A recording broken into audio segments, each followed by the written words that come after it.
सुंदर बजट आया है, सर्वांगीण विकास के लिए बजट आया है, विकसित भारत के लिए ये बजट है। पूरे प्रदेश को अंधेरे ने घेरा है, खुद सत्ता के चिराग तले अंधेरा है और ये कहते हैं बजट बहुत अच्छा है। बस यही भूल जिंदगी भर करता आया, धूल चेहरे पे थी और आईना साफ करता आया। हमारे मित्र भी वही करते हुए यहाँ पे दिख रहे हैं। तो वो बहुत सारी चीज़ें मुझे उसमें मिसिंग लगी बजट में, सिर्फ एक एलोकेशन टाइप का बजट लगा। जीआईएस के बाद ये एमएसएमई पे आधारित बजट था और इसके दो एक्सपेक्ट हैं, हम दोनों एक्सपेक्ट का हम लोग बहुत स्वागत करते हैं। जो भी इंडस्ट्रियलिस्ट हैं उनकी हमेशा ये मांग रही है कि हमको अच्छी सड़कें, पानी, बिजली की सुविधा मिले और उसके रेट वाजिब रहे। नमस्कार दर्शकों, मैं हूं जितेंद्र शर्मा और जैसा कि मध्य प्रदेश सरकार ने अपना संपूर्ण बजट पेश कर दिया और इस बजट के पेश होने के बाद अब यही चर्चाएं लोगों के मन में चल रही है कि आखिर में उन्हें इस बजट से मिला क्या है, क्योंकि कहीं ना कहीं कौतूहल जो है वो लोगों के मन में बना हुआ है। इस समय पीपल समाचार और पीपल्स अपडेट में हम आपको ये बताएंगे कि आखिर इस बजट से फ़ायदा मध्य प्रदेश की जनता को कितना हुआ है और कितना निराश वो अपने आप को समझ रही है। इस समय आप देख सकते हैं कि तमाम जो हमारी टीम है वो यहाँ पर जिस प्रकार से सर्च किया था उसके साथ ही जो काम है वो की जा रही है और साथ ही साथ एक बड़ी जो लिस्ट है, जो पैनलिस्ट हैं वो मेरे साथ मौजूद हैं। हमारे साथ कांग्रेस प्रवक्ता स्वदेश शर्मा जी मौजूद हैं, मेरे साथ दुर्गेश केशवानी जी हैं जो कि बीजेपी के प्रवक्ता हैं, साथ ही मेरे साथ सुचिता गोयल जी हैं जो कि चार्टर्ड अकाउंटेंट हैं, इसके साथ अजय देवनानी जी मेरे साथ मौजूद हैं, Bhopal chamber of commerce industry के प्रवक्ता मेरे साथ मौजूद हैं। सबसे पहले हम सरकार से के ही मंशा जानेंगे। सर, आज बजट पेश किया गया है, बात करें तो 4,21,032 करोड़ रुपए का बजट पेश किया गया है। अच्छी बात यह है कि कोई अतिरिक्त कर नहीं लगाया गया है, या फिर मैं ये कहूँ कि पहले से इतना कर था इसलिए अतिरिक्त कर नहीं लगाया गया। कैसे देखते हैं आप? देखिए, सबसे पहले तो माननीय वित्त मंत्री जी को बधाई, माननीय मुख्यमंत्री जी को बधाई, जिनके नेतृत्व में आज ये इतना सुंदर बजट आया है, सर्वांगीण विकास के लिए बजट आया है, विकसित भारत के लिए ये बजट है। आप देखेंगे कि इस बजट में हर वर्ग का ख्याल किया है और माननीय मोदी जी के मंशा के अनुरूप मध्य प्रदेश कैसे टॉप 3 राज्यों में से आए, मध्य प्रदेश कैसे विकसित मध्य प्रदेश कहलाए, उस किस गति से आगे बढ़े, उसके लिए ये बजट है और ये निश्चित रूप से ये बजट मील का पत्थर साबित होगा। हर वर्ग के लिए इसमें व्यवस्था की गई है और जैसा माननीय प्रधानमंत्री जी ने जो एक जाति दी है, ज्ञान गरीब के लिए भी है, युवा के लिए भी है, नारी शक्ति के लिए भी, अन्नदाता के लिए भी, हर वर्ग का ध्यान रखा गया है और यह बजट निश्चित रूप से विकसित भारत के उसमें ये मील का पत्थर भी साबित होगा और अपना योगदान भी देगा। संपूर्ण बजट पेश किया है, काफ़ी ज़्यादा तारीफ की गई है, बताया जा रहा है भारतीय जनता पार्टी की तरफ से कि ये जो बजट है नींव का पत्थर साबित होगा। वाकई में अगर ऐसा था तो सदन से वॉकआउट क्यों किया कांग्रेस ने? पूरे प्रदेश को अंधेरे ने घेरा है, खुद सत्ता के चिराग तले अंधेरा है और ये कहते हैं बजट बहुत अच्छा है।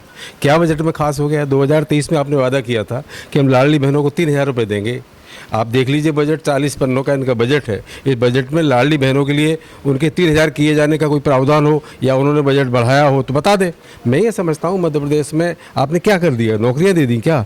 आपने जो वादे किए हमेशा वादों की आपने खिलाफत की। बल्कि ये और हो गया है कि मध्य प्रदेश का प्रति व्यक्ति अगर देखा जाए तो तकरीबन 62,000 रुपये कर्ज तले दब चुका है। मध्य प्रदेश सरकार की बात करें तो 5 लाख का आंकड़ा छूने जा रहा है कर्ज। अब कर्ज दर कर्ज लगातार आप ले रहे हैं, 78,000 करोड़ का कर्ज आपको और लेना है। कुल मिलाकर मैं समझता हूँ ये आंकड़ों की बाजीगरी के अलावा कुछ भी नहीं। आंकड़ों की बाजीगरी का आरोप। देखिए, मेरे मित्र ने एक बहुत अच्छी कर्ज की बात भी निकली सर। हाँ, मेरे मित्र ने बहुत अच्छी बात की कि अंधेरे की जो उन्होंने एक शेरो शायरी जो कांग्रेस हमेशा ही करती है, बस यही भूल जिंदगी भर करता आया, धूल चेहरे पे थी और आईना साफ करता आया। हमारे मित्र भी वही करते हुए यहाँ पे दिख रहे हैं। अरे भैया, अंधेरा तो दिग्विजय सिंह के शासन में था। 8 बजे विसिल बज जाती थी शहर में कि दुकानें बंद करो और अंधेरा छाने वाला है। उस अंधेरे को आज अगर सरप्लस करने का काम किया है तो हमारी सरकार ने किया है। जिन सड़कों की ये बात कर रहे थे, जाल की और सड़कों की बात कर रहे हैं, गड्ढों में से सड़क ढूंढनी पड़ती थी दिग्गी राजा के टाइम पे। आज आपको सड़कें ही सब सड़कें दिखेंगी। उसके बाद सिंचाई का रकबा कितना था? 4.5 लाख हेक्टेयर हमने बढ़ा के 50 लाख हेक्टेयर करने का काम किया। हर क्षेत्र में हमने काम किया। हमारे दोस्त और कांग्रेस सिर्फ आरोप और आलोचनाओं के इर्द गिर्द रहते हैं। ये अभी लाडली योजना की बात कर रहे थे तो आपने अटल से जोड़ दिया। 18,000 करोड़ का बजट उसके लिए किया है। और कब किसी ने कहा था? हमने तो ये कहा था कि 1,000 से चालू करेंगे और 3,000 रुपए तक लेके। लाडली बहनों को उम्मीद थी, लाडली बहनों को उम्मीद थी कि शायद कुछ मिल जाएगा, लेकिन अटल पेंशन से जोड़ दिया। 8.5 करोड़ जनता के लिए हम करेंगे।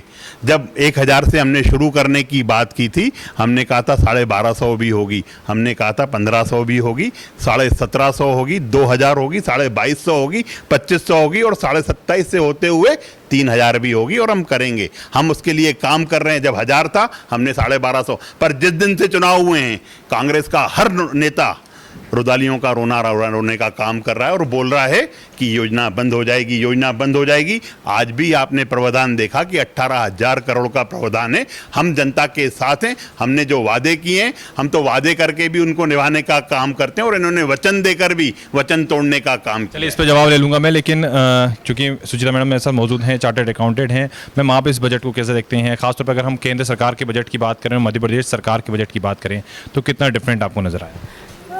जो सेंट्रल का बजट आता है वो मोर ऑन पॉलिसीज़ आता है, लेकिन जो स्टेट होती है वो सिर्फ अपने स्टेट को गवर्न करती है।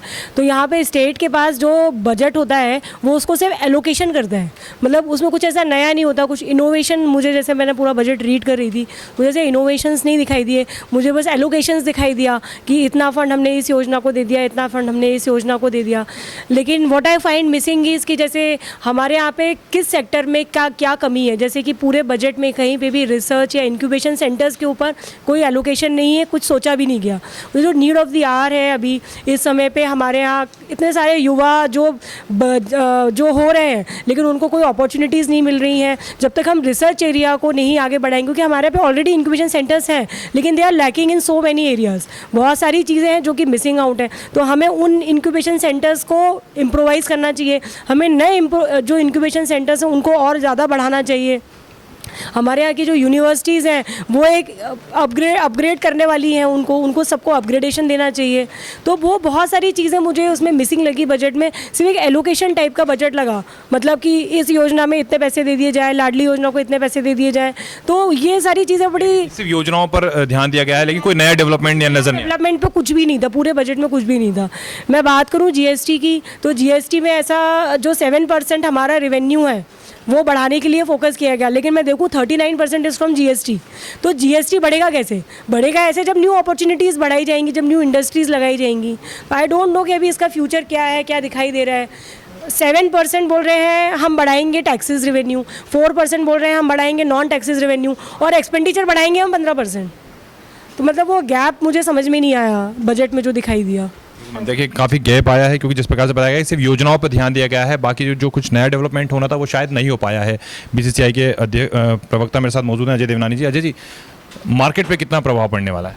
देखिए, मेरे साथी वक्ता ने कहा कि ये ज्ञान पर आधारित बजट था। मैं ये कहूँगा जीआईएस के बाद ये एमएसएमई पे आधारित बजट था और इसके दो एक्सपेक्ट हैं। हम दोनों एक्सपेक्ट का हम लोग बहुत स्वागत करते हैं। पहली चीज़, इसमें भोपाल के इंफ्रास्ट्रक्चर के लिए बात करी गई है। 850 करोड़ रुपए की एक राशि मेट्रो के लिए दी गई है और ओवर ब्रिज के लिए दी गई है। मैं आपके रूम में था, आपका जो वॉर रूम है वहाँ पे देख रहा था, डिजिटल में आपके अपडेट चल रहा था कि भोपाल में ब्रिजेस के लिए, भोपाल में रोड के लिए, भोपाल के इंफ्रास्ट्रक्चर के लिए, कि भोपाल को एक ग्लोबल सिटी के रूप में जो डेवलप करना है उसके लिए एक बड़ी राशि का प्रावधान किया गया बजट में।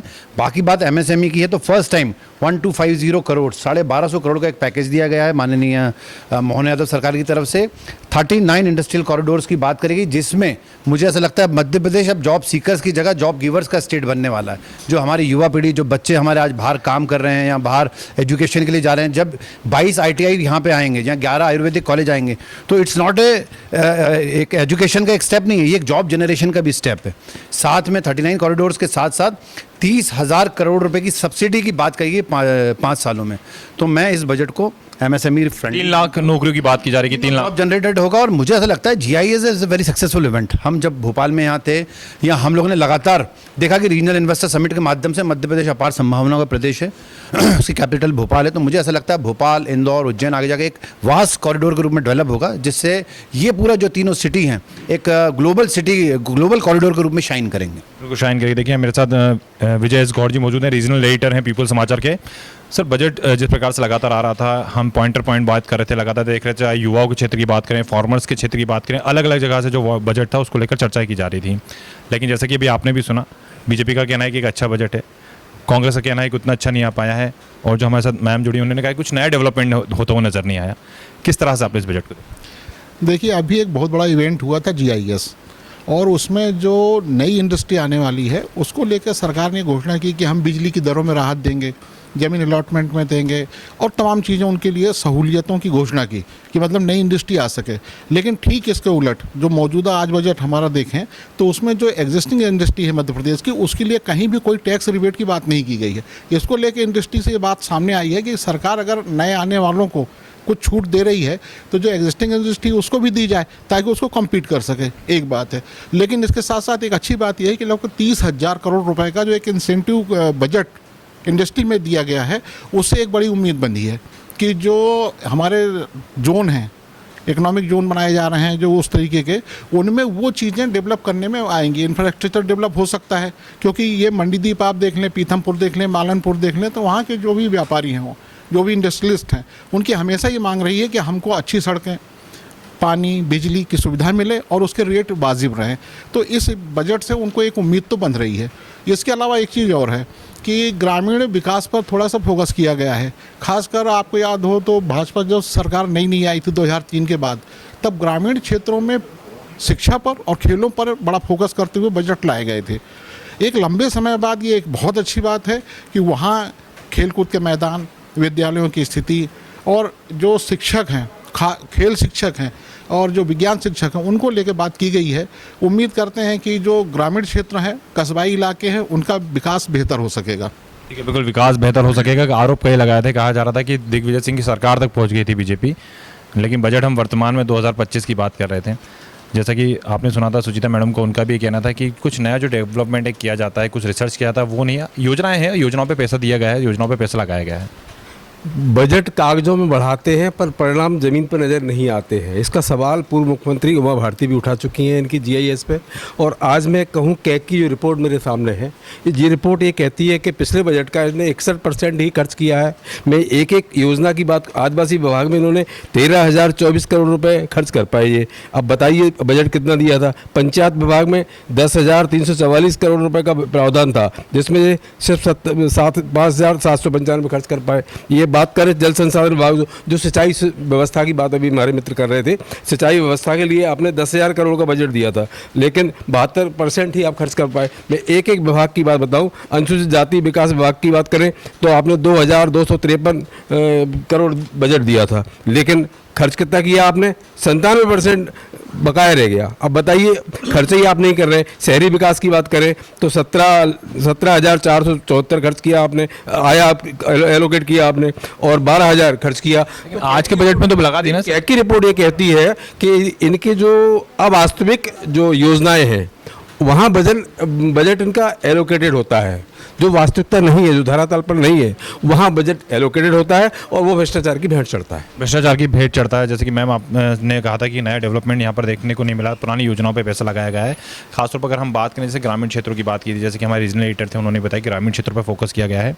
क्या लगता है कि योजनाओं पर जब हम पैसा लगा देंगे तो उसका जो इम्प्लीमेंटेशन है वो कुछ नया नजर आएगा, या फिर बस सिर्फ योजनाओं पर पैसा लगा दिया तो योजना जैसी थी आगे में मुझे डिस्ट्रीब्यूशन में ज़्यादा पैसा मतलब जो दिखाई दिया एलोकेशन में, कि हम जैसे एजुकेशन सेक्टर में देखें तो हम ये फ्री बांटेंगे, हम ये फ्री बांटेंगे, हम ये फ्री बांटेंगे, लेकिन हम किसी स्किल को अपग्रेड करेंगे, वो थोड़ी चीज़ें मुझे मिसिंग लग रही थी। मैंने बोला जैसे यूनिवर्सिटीज़ को हमें अपग्रेड करने की ज़रूरत है, हमें स्कूल्स को अपग्रेड करने की ज़रूरत है, वो सारी चीज़ें बड़ी मिसिंग लग रही थी मुझे। सरकार कहती है सेम राइज स्कूल की बात करती है कि हम अपग्रेड कर रहे हैं, तमाम चीज़ों की बात करते हैं कि हम अपग्रेड कर रहे हैं, तो क्या ये माना जाए कि उसमें कुछ और भी ज़्यादा नए डेवलपमेंट होना चाहिए थे? कोर्स होना चाहिए। मतलब हम यदि पूरा सिलेबस देखें, पूरा हमारा जो सिलेबस है, जो करिकुलम है, वो पूरा ऑब्सोलीट चल रहा है। मैं यही बोल रही हूँ कि जो हमारा रिसर्च एरिया है वो इसी पे फोकस करना चाहिए। यदि मैं बात करूँ, ऑल्दो आई एम फ्रॉम, मेरा domicile is also Madhya Pradesh, लेकिन मुझे बोलते हुए अच्छा नहीं लग रहा है कि जो हमारे यहाँ का करिकुलम है, जो हमारे यहाँ का स्टेट गवर्नमेंट स्कूल्स हैं, वो बहुत पिछड़ा हुआ है। जो एमपी बोर्ड है वो बहुत पिछड़ा हुआ है। Even if I compare it to the UP board, तो वो काफ़ी पिछड़ा हुआ है। तो हमें उन सारी चीज़ों को अपग्रेड करने की बहुत ज़्यादा ज़रूरत है, क्योंकि यदि जो हमारे यहाँ से बच्चे पढ़ रहे हैं, जो एमपी बोर्ड से जो बच्चे पढ़ रहे हैं, जो सारे स्कूल से पढ़ रहे हैं, आपने सीएम हाई राइज बना दिया, आपने इंफ्रास्ट्रक्चर डेवलप कर दिया, लेकिन जो उनका करिकुलम है, यदि आपने वो उसको अपग्रेड नहीं किया तो उस इंफ्रास्ट्रक्चर काम नहीं आएगा हमारे। देखिए सर, अपग्रेड करने की जरूरत है। उनका ये कहना है कि पैसा तो लगाया गया है, सरकार ने पैसा जरूर, शिक्षा विभाग में पैसा जरूर दिया है, योजनाओं पे पैसा लगाया है, लेकिन कुछ नया डेवलपमेंट नहीं किया है, कुछ रिसर्च नहीं किया है। तमाम अधिकारी बैठते हैं, तो क्या उनको रिसर्च करना चाहिए इन क्षेत्रों में? सरकार आपकी हर से क्षेत्र में रिसर्च हो रही है, तभी तो नई नई चीज़ें सामने आ रही हैं। अगर रिसर्च नहीं होता तो नई चीज़ें सामने कैसे आती? हमारे कांग्रेस के मित्र ने एक कागज़ दिखाकर रिपोर्ट दिखाने का काम किया, जिनकी सरकार में बजट ही 23,000 करोड़ रुपए का होता था। आज वो 4,21,000 करोड़ के बजट को माइनस में बताने का काम कर रहे हैं। ये आलोचनाएँ करेंगे, इनका धर्म ही आलोचना करना है, ये आरोप लगाएंगे, इनका काम ही आरोप लगाने का है। इसके विपरीत अगर हम काम कर रहे हैं तो आज प्रदेश में विकास दिख रहा है। मैडम भी निश्चित रूप से बहुत सारी इंडस्ट्रीज से जुड़ी रही होंगी, इंडस्ट्री भी, पर हाथ कंगन को आरसी क्या, पढ़े लिखे को फारसी क्या। चैम्बर ऑफ कॉमर्स तारीफ़ कर रहा है, हमारे विजय एस गौर साहब तारीफ़ कर रहे हैं, बजट को देख के समझ कर बात करने की बात कर रहे हैं। और हमने तो हर क्षेत्र में प्रावधान करने का काम किया। स्टार्टअप्स पे आ जाएं, क्योंकि ये वर्ष एमएसएमई को उस पे है, तो आप स्टार्टअप्स पे आ जाए। कांग्रेस के समय पे 125-150 स्टार्टअप्स पूरे देश में हुआ करते थे। आज मध्य प्रदेश में लाखों की संख्या में स्टार्टअप्स हैं और जो जॉब सीकर्स थे वो आज जॉब गिवर्स हो गए हैं। वो अपने यहाँ पे लोगों को जॉब्स देने का काम कर रहे हैं। तो ये एक बड़ा परिवर्तन करने का काम किया है। निश्चित ही योजनाएं, मैडम ने कहा कि योजनाएं एलोकेट की गई हैं, उन योजनाओं में पैसे दिए गए और एलोकेशन का काम भी करते हैं। और भाई भ्रष्टाचार की भी बात कर रहे थे हमारे कि पूर्व की जो पिछला बजट था उसमें काम नहीं हुआ, संपूर्ण काम हुआ है। कुछ अभी एक अप्रैल से ये सब चीज़ें जो फाइनेंशियल स्टार्ट होता है ना वर्ष, तो उसमें होता है और 15 दिनों में बहुत सारे टेंडर्स, बहुत सारी चीज़ें, सब प्रक्रिया का एक दौर होता है, उसमें सब किया जाता है। रही बात भ्रष्टाचार की, आप मुंह की जमा खर्ची करेंगे क्योंकि आप राहुल गांधी की पार्टी के नेता हैं, आप बिल्कुल मुंह की बात करेंगे उसकी, पर आप कहीं पे किसी अदालत में गए, कहीं कोई साक्ष्य प्रस्तुत किए, कहीं कोई एविडेंस लेके आए, कहीं कोई प्रूफ लेके खड़े हुए नहीं। आप खड़े हो गए, बात कर ली, इतिश्री कर दी। आपके पास अगर पर्याप्त सबूत हैं, पर्याप्त चीज़ है, अगर आपको लगता है भ्रष्टाचार का, तो आप अदालत का दरवाज़ा खटखटाएं। मीडिया में सिर्फ सुर्खियां बटोरने के लिए आज मैं कैसे दिख जाऊं, आज मैं कैसे छप जाऊं, वो इस करके इतिश्री न करें। हमारी कटिबद्धता प्रदेश की जनता के साथ है और हम सतत उसके लिए काम कर रहे हैं। भ्रष्टाचार को लेकर बात करूँ, शायद मेरे ख्याल से अभी हाल ही का एक मामला है मध्य प्रदेश में, सौरभ शर्मा का भी एक मामला सामने आया था, लेकिन ये भ्रष्टाचार पे हम बात नहीं कर रहे, हम बजट पे बात करेंगे। मैं मार्केट की बात कर लेता हूँ, सर मार्केट की अगर हम बात करें, बाजार में व्यापारी अब इस बजट को किस तरह से देख रहा है, और खासतौर पर इस तरह, क्योंकि कुछ ही दिन पहले हमने देखा था कि केंद्र सरकार का भी बजट आया था, अब मध्य प्रदेश की सरकार ने अपना बजट पेश किया है। थोड़ा सा फ्लैशबैक में जाने की जरूरत है। यूनियन बजट में एमएसएमई के लिए एक बड़ी राशि का प्रावधान है। यूनियन बजट में फर्स्ट टाइम व्यापार क्रेडिट कार्ड की बात हुई है। 5 लाख तक का व्यापार छोटे व्यापारी के लिए, मतलब एमएसएमई मतलब micro small and medium enterprises, तो एक छोटा व्यापारी का भी ध्यान रखा गया है, जिसको 5 लाख तक तत्काल क्रेडिट कार्ड मिलेगा नेक्स्ट फाइनेंशियल ईयर में। एमएसएमई के लिए बड़ी राशि का प्रावधान किया गया है। साथ में इसके बाद जीआईएस में मध्य प्रदेश, मतलब आप बैक टू बैक देखें, यूनियन बजट, उसका जीआईएस में 30 लाख करोड़ रुपये की बात की गई है। 21 लाख के आसपास रोजगार की बात करी गई है। साथ में जीआईएस एक बहुत बड़ी सफल इवेंट रही। एक बहुत बड़ा पॉइंट जो मिस हो रहा था इस पूरी डिबेट में, 18 पॉइंट्स का माननीय प्रधानमंत्री जी ने जीआईएस वाले डे पे यहाँ पे मध्य प्रदेश में घोषणा करी, 18 की पॉइंट्स की, जिसमें एमएसएमई के लिए पॉलिसी है, इंडस्ट्रियल के लिए पॉलिसी और स्टार्टअप के लिए पॉलिसी है। जैसा हमारे पूर्व वक्ता जी ने कहा, 2014 में 159 स्टार्टअप थे, आज देश में 3,50,000 के आसपास स्टार्टअप है। तो एक पूरा स्टार्टअप्स के लिए, एमएसएमई के लिए पूरा एक शहर में माहौल बन रहा है। और आपने जो बात कही कि शहर का व्यापारी कैसे जोड़ता है, तो एक जिला एडवाइजरी कमेटी की बात की गई है, जिसमें प्रतिनिधित्व मिलेगा एडवाइजरी के रूप में विभिन्न प्रबुद्ध जनों को। तो आज चैम्बर है, यहाँ other than the political representation, शहर के नागरिकों को, सिटीजन्स को यहाँ पर प्रतिनिधि मिलेगा कि कैसे शहर का व्यापार, शहर का इंफ्रा, शहर का हेरिटेज, या शहर की ग्रोथ, शहर का टूरिज्म कैसे डेवलप कर सके। तो मैं पुनः चैम्बर के माध्यम से इस बजट का स्वागत करता हूँ, चाहे एमएसएमई की बात हो, और हम मिडिल क्लास को रिप्रेजेंट कर रहे हैं। आप बात समझिए, फ्री बीस की बात होती है, हमेशा डिबेटेबल होता है। आज कोई नया टैक्स नहीं लगा के दिया गया, तो ये एक बहुत सारी चीज़ों को, डिबेट को ख़त्म करती है। और लाडली लक्ष्मी को योजनाओं को सेंट्रल की 3 योजनाओं से लिंक किया गया, मतलब प्रोत्साहन भी दिया गया योजनाओं को, सहयोग भी दिया गया वंचित वर्ग को, और नया टैक्स भी नहीं लगाया गया। तो मैं एमएसएमई के नाते और एक मिडिल क्लास को मैं प्रतिनिधित्व करता हूँ, दोनों के नाते मैं बजट का पुनः बहुत स्वागत। हम कहा गया है कि अतिरिक्त कर नहीं लगाया गया है और कहीं ना कहीं मिडिल क्लास का ध्यान रखा गया है। क्या मानती है, अगर अतिरिक्त कर नहीं लगा है तो वाकई में सब कुछ ऑल इज़ वेल है मध्य प्रदेश में? नहीं, मैं इनकी इस बात से ज़रूर सहमत हूँ कि जैसे जो हमारे न्यू एंट्रेंट्स हैं उनको हमने इतने सारे बेनिफिट्स दिए, लेकिन जो हमारे एग्जिस्टिंग इंडस्ट्रियलिस्ट हैं या एग्जिस्टिंग बिजनेस ओनर्स हैं उनको हमने कोई रिलीफ नहीं दी है। तो how will they compete with the new entrants? तो वो ज़रूर थोड़ा सा होना चाहिए था इसमें। और बाकी न्यू टैक्सेशन का तो अब कोई इसमें है ही नहीं, कोई स्कोप ही नहीं। ऑलरेडी हमारे टैक्सेस, जब हम सेंट्रल के टैक्सेस लगा देते हैं, स्टेट लगा देते हैं, तो ऑलरेडी हमारे टैक्सेस इतने ज़्यादा हो जाते हैं। तो यदि हम और टैक्सेस बढ़ा देते तो हमारे पास इन्वेस्टमेंट कैसे आएगा स्टेट में, तो वो तो ध्यान रखना बहुत ज़रूरी था। बिल्कुल, अतिरिक्त कर नहीं लगाया, लेकिन कर पहले से इतना है कि उस कर से ही लोग परेशान है। सर से बात करूंगा। सर, जैसे कि आपने बताया था कि तमाम जगहों पे फोकस किया गया है, ये एक एक सवाल में सबसे और कहना चाहूँगा फार्मर को लेकर, जो कि अभी हमने चर्चा नहीं की थी। लगातार किसानों की बात की जा रही थी, इसमें युवाओं की बात की जा रही थी और महिलाओं की बात की जा रही थी। क्या योजनाओं के माध्यम से ही सराहने का प्रयास किया गया है? नहीं, ऐसा नहीं होता। देखिए, योजनाएं बनती हैं और उनके लिए बजट एलोकेशन होता है, और ये समस्या पुरातन काल से है कि जो बजट मिलता है उसका उपयोग सही हुआ नहीं हुआ, बड़े आरोप लगते रहते हैं। सबसे बड़ी बात होती है कि सरकार की नीयत क्या है और वो किस क्षेत्र में फोकस कर रही है। फार्मर्स को लेकर अभी एक छोटा सा उदाहरण दूं कि 2000 करोड़ रुपए का प्रावधान गेहूं की खरीदी के लिए किया गया है, तो सरकार प्रयास कर रही है। अब किस स्तर पर जाकर इसके इम्प्लीमेंटेशन में क्या गड़बड़ी हो जाती है वो अनदर मैटर, लेकिन फार्मर्स के लिए पहले से कई गुना प्रावधान किए गए हैं। सिंचाई की सुविधाएं बढ़ाई जा रही हैं, इलेक्ट्रिसिटी की उपलब्धता आपको 10 घंटे से ज़्यादा की जा रही है, गांव-गांव आप प्रधानमंत्री सड़क पहुंच रही है। तो ये सारी चीज़ें पूरे किसानों के ही विकास से जुड़ी होती हैं। दूसरी एक अच्छी व्यवस्था जो अभी तेज़ी से मध्य प्रदेश में बढ़ी है, और वो ये है कि नीलामी प्रक्रिया को राष्ट्रीय स्तर पर ले जाना। अभी मंडियों के अंदर क्या होता था, स्थानीय व्यापारी केवल ये पूरा काम संभालते थे, लेकिन अब वो ऑनलाइन कर दिया गया है, तो उससे किसानों को अपना सामान बेचने के लिए एक बड़ा मार्केट मिलने लगा, तो वो फ़ायदा सामने आ रहा है। ये है। दूसरा चीज़ क्या है कि गाँव के विकास को लेकर सबसे बड़ी समस्या ये आती है कि वहाँ के जो पढ़े लिखे नौजवान होते हैं वो सामान्य पढ़ाई करते हैं और उनके लिए कोई बहुत ज़्यादा सरकारी नौकरियों के अब चांस नहीं होते हैं, दूसरी जगह नहीं जा पाते हैं। तो एक अच्छी खबर ये है इस बजट में कि 22 नई ITI खोली जा रही है प्रदेश में।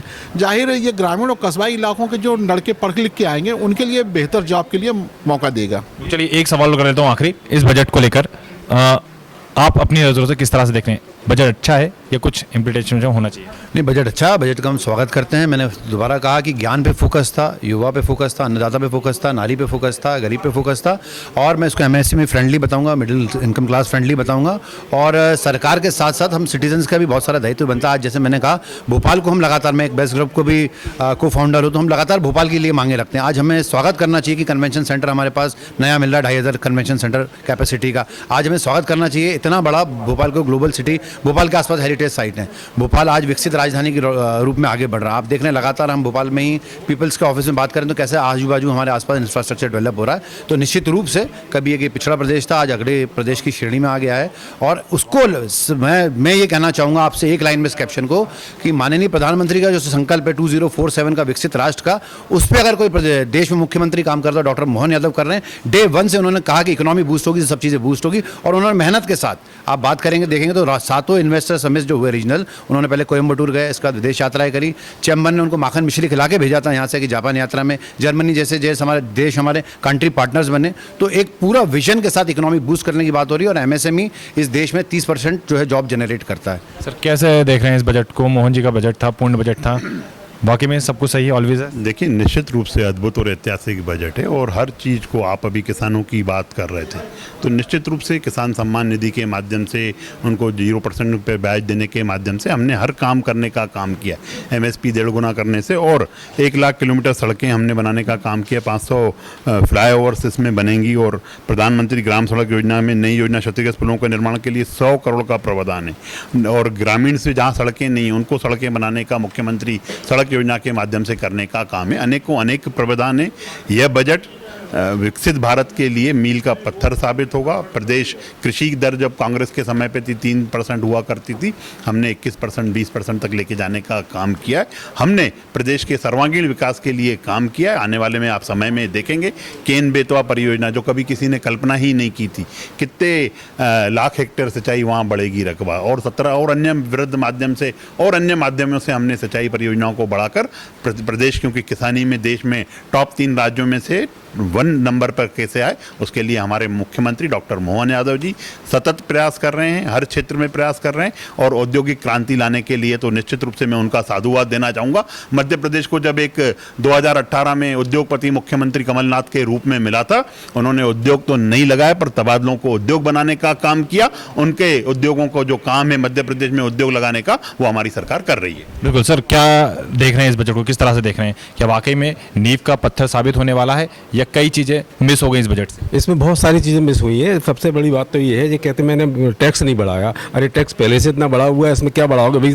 फिर भी बढ़ाना चाहते हो सरकार आपकी है, बढ़ा दीजिए आप। लेकिन आपने कहा था 2023 में कि हम स्वामीनाथन आयोग की रिपोर्ट लागू करेंगे, क्योंकि ये वो राज्य है जिसके भाजपा के शासनकाल के 20 साल को अगर जोड़ा जाए तो इसमें 15,126 किसानों ने आत्महत्या की। किसान आत्महत्या कब करता है? जब उस पर वसूली की डुगडुगी बचती है, उसके बच्चे नहीं पढ़ पाते, उसकी बेटी का विवाह नहीं हो पाता, कर्ज के बोझ से दब जाता है, फसल नष्ट हो जाती है, उसके फसल के दाम नहीं मिलते हैं। इन्होंने कहा था विधानसभा चुनाव के पहले कि हम 3100 रुपये धान लेंगे, ठीक, वो उसमें समर्थन मूल्य पे। हमने इन्होंने कहा था कि हम 2700 रुपये गेहूँ लेंगे। उसका कोई जिक्र है? कोई जिक्र नहीं है। ये बार बार लाडली बहना की बात करते हैं। आप बताइए, 1 साल से 1.5 साल से ऊपर हो गया है, इन्होंने आज तक 1250 से आगे नहीं बढ़ पाए। मुझे लगता है 10-20 साल लग जाएंगे 3000 करने में, तब तक तो इनकी सरकार रहने वाली है नहीं। सरकार बदलेगी 2028 में। तो ये आंकड़ों की बाजीगरी न दिखाएं। मैं ये समझता हूँ ज़मीन पर जो आपने वादे किए उनको अमली जामा पहनाया जाए। अगर नहीं पहनाया जाए तो आप समझ लीजिए, इनकी पूर्व मुख्यमंत्री उमा भारती जी ने जिस तरह से ग्लोबल इन्वेस्टमेंट पर सवाल खड़े किए हैं कि ग्लोबल इन्वेस्टमेंट 7 हो चुकी हैं, लेकिन ज़मीन पर क्या उतरा है? मैं भिंड जिले का हूं, जहां मालनपुर इंडस्ट्री एरिया है, वहां 230 बड़े बड़े उद्योग इंटरनेशनल लेवल के कांग्रेस के सरकार में स्थापित हुए थे, लेकिन 20 वर्ष के भाजपा शासनकाल में 230 से उनकी संख्या 100 भी नहीं रह गई है, क्योंकि उन्हें सुविधाएं नहीं मिल रही है। उनके साथ गुंडा वसूली हो रही है, उनके साथ चौथ वसूली हो रही है। कुल मिलाकर सरकार निष्क्रिय है, भ्रष्टाचारों का अड्डा बन चुका है। सौरभ शर्मा जैसे लोगों के जन्म हो रहे हैं, वो तो एक सौरभ शर्मा पकड़ में आ गया है। निष्पक्ष जांचें हो जाए, जाने कितने सौरभ शर्मा सामने आएगी। देखिए, भ्रष्टाचार का आरोप लगाया गया। मैम, आखिरी सवाल आपसे ही है, क्योंकि आप बजट की जब हम बात करते हैं, यानी कि पैसा, आम आदमी की जेब, इन सब की बात की जाती है। आपने जैसा कि काफ़ी अच्छे से बताया था कि जो नया डेवलपमेंट करना चाहिए था, जो रिसर्च करने चाहिए थे, वो रिसर्च नज़र नहीं आए हैं। क्या वाकई में कुछ और भी चीज़ डेवलप की जा सकती थी? बिल्कुल की जा सकती थी। जैसे मुझे पूरा बजट, मैं इसके बारे में ये बोलूँगी कि जैसा होता है वैसा ही था। मतलब जैसे हर साल आता है हम वैसे ही, कुछ मुझे उसमें नयापन नहीं दिखा। कुछ एरियाज़ हैं जिन पे हमें ज़्यादा फोकस करना चाहिए था। जैसे मैंने ये सवाल किया था, लेकिन इसका जवाब किसी ने नहीं दिया कि यदि हम CM हाई राइज स्कूल का इंफ्रास्ट्रक्चर तो डेवलप कर रहे हैं, लेकिन क्या पाठ्यक्रम का, क्या करिकुलम का, क्या बच्चों के उस पर अपग्रेडेशन, रिसर्च वर्क पे कोई कहानी नहीं है, कोई किसी का गौर नहीं है उस विषय पे। फिर यदि मैं बात करूँ कि MP टूरिज़्म एक सेक्टर ऐसा है, एक्चुअली एक जो सबसे बड़ा बजट में लेकर आया, हमने सिर्फ एक्सपेंडिचर्स पे काम किया। We were not working on the revenue part. मतलब पैसा हम कहाँ से बढ़ा सकते हैं सरकार में, उस पर कहीं भी हमारा फोकस नहीं है। जैसे हमारा MP टूरिज़्म कितना बड़ा सेक्टर है, लेकिन उसमें हमने सिर्फ 270 करोड़ रुपए अलॉट किए हुए हैं। मेरी नज़र में 270 crore is very less. As यदि हमारा टूरिज़्म बढ़ता है, we earn in foreign currency which can be use further for the development of the state in many ways. तो उस पर हमें इम्प्रोवाइज़ करने की बहुत ज़्यादा ज़रूरत थी, क्योंकि we have so many cultural sites, heritage sites here, जिनको बहुत अच्छे से, हमारे पास अभी नेशनल पार्क भी बढ़ के 9 हो गए। We are the only state जहाँ पे इंडिया में सबसे ज़्यादा नेशनल पार्क्स हैं। We are having 9 national park.